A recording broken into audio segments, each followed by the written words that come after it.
بسم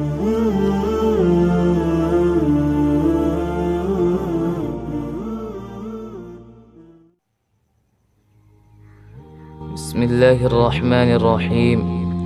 والصلاة والسلام علی رسولہ الکریم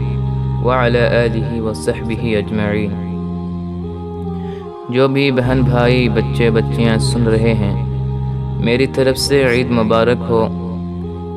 عید کی خوشیاں ہم کیوں مناتے ہیں، پہلے میں اسے تھوڑا واضح کر دیتا ہوں کہ رمضان کا مہینہ اللہ نے ہمارے لیے خوشی کا مہینہ بنایا ہے، اس میں اللہ کے جنت کے دروازے کھول دیے جاتے ہیں، جہنم کے بند کر دیے جاتے ہیں، شیطان کو قید کر دیا جاتا ہے، جنت کو روزانہ سجایا جاتا ہے، اللہ کا عرش پہلے آسمان پر آ جاتا ہے، اور اللہ کی طرف سے اعلان ہو رہا ہوتا ہے کہ کوئی بخشش چاہنے والا، کوئی حاجت مانگنے والا، اور فرض نماز 70 فرضوں کے برابر ہو جاتا ہے، اور نفل فرض کے برابر ہو جاتا ہے۔ نفل اور فرض کا فرق اتنا بڑا ہے کہ قیامت تک 2 رکعت نفل پڑھتا رہے، فرض رکعت کے 1 سجدے کا برابر نہیں ہو سکتا۔ اور اس میں جو مرتے ہیں اہل ایمان، ان کا حساب نہیں ہوتا، ان کی قبر میں منکر نکیر نہیں آتے، اللہ تعالیٰ ان کو معاف فرما دیتا ہے۔ اس طرح 29 رات تک یہ سلسلہ چلتا رہتا ہے، اور آخری رات اللہ کا اعلان ہوتا ہے کہ میرے بندوں نے پورے مہینہ رات میں تراویح کی نماز پڑھی، دن میں روزہ رکھا، میں نے ان پر ان سب کی گناہ کی بخشش فرما دی۔ تو اس خوشی میں ہم سب مل کر اللہ کی بارگاہ میں شکرانے کے طور پر مل کر 2 رکعت نفل ادا کرتے ہیں، اور اللہ کا شکر ادا کرتے ہیں کہ یا اللہ تیرا شکر ہے کہ تو نے ہمارے گناہوں کو معاف فرمایا، جہنم کو ہم پہ حرام کیا، جنت کو ہم پہ واجب کیا۔ اصل تو عید کی خوشی کی وجہ یہ ہے،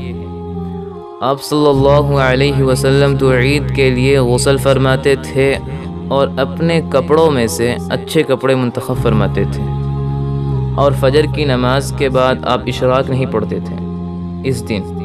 باقی آپ کی ساری زندگی کا معمول تھا کہ فجر کے بعد اشراق پڑھتے تھے، لیکن آپ اس دن اشراق نہیں پڑھتے تھے، غسل فرماتے، پھر کھجور، پھر کچھ میٹھی چیز کھاتے، عام طور پر کھجور ہی ہوتا تھا، کھجور کھا کے پھر آپ عیدگاہ کی طرف تشریف لے جاتے تھے، پہلے نماز پڑھاتے تھے اور پھر خطبہ ہوتا تھا۔ اس کے بعد جس راستے سے آپ جاتے تھے اس راستے کو چھوڑ کر دوسرے راستے سے آپ گھر واپس آتے تھے اور سب سے ملاقات کرتے تھے،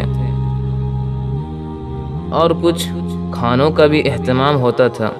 اس طرح ایک عام روٹین کی عید ہوتی تھی، ملاقاتیں کرنا، کھانوں میں جانا اور اچھے کپڑے پہننا، سب سے خوشی سے ملنا، یہ عید الفطر پر آپ کا معمول تھا۔ باقی جو اداسیاں ہیں، اس کی وجہ آپس میں محبتوں کا کم ہو جانا ہے، اور دنیا کی ایسی دوڑ جو اپنے آپ کو بھی بھلا دیا ہے، اور آپس کی نفرتیں ہیں، بغض، حسد ہیں، ان منفی جذبوں نے ہماری خوشیوں کو دھندلا دیا ہے،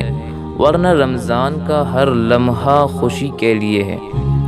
اور عید اس کی وک ہے، اور پوری زندگی اللہ راضی ہوتا ہو تو یہ خوشی ہی خوشی ہے۔ ہمیں اپنے ملک سے، اپنے رشتہ داروں سے حسد، بغض یہ مٹانے ہوں گے، تب جا کر ہمیں حقیقی خوشیاں حاصل ہوگی۔ میں اس عید کے خوشی کے موقع پر اپنے قوم سے ہاتھ جوڑ کے اپیل کروں گا کہ جھوٹ بولنا چھوڑ دیں، دھوکہ دینا چھوڑ دیں، چغلی کرنا چھوڑ دیں، ظلم کرنا چھوڑ دیں۔ سیاسی نفرت نے ہمیں تباہ کر دیا ہے، آپس کی نفرت نے ہمیں تباہ کر دیا ہے۔ ساری قوم کے سامنے جھولی پھیلا کے ہم اور پورے صوبہ میں رہنے والوں اور اہل ایمان سے یہ درخواست کرتا ہوں کہ آئیں ہم سب سچائی کو اپنا ساتھی بنائیں اور دیانتداری سے اپنے آپ کو آراستہ کریں اور انصاف کا ساتھ دیں۔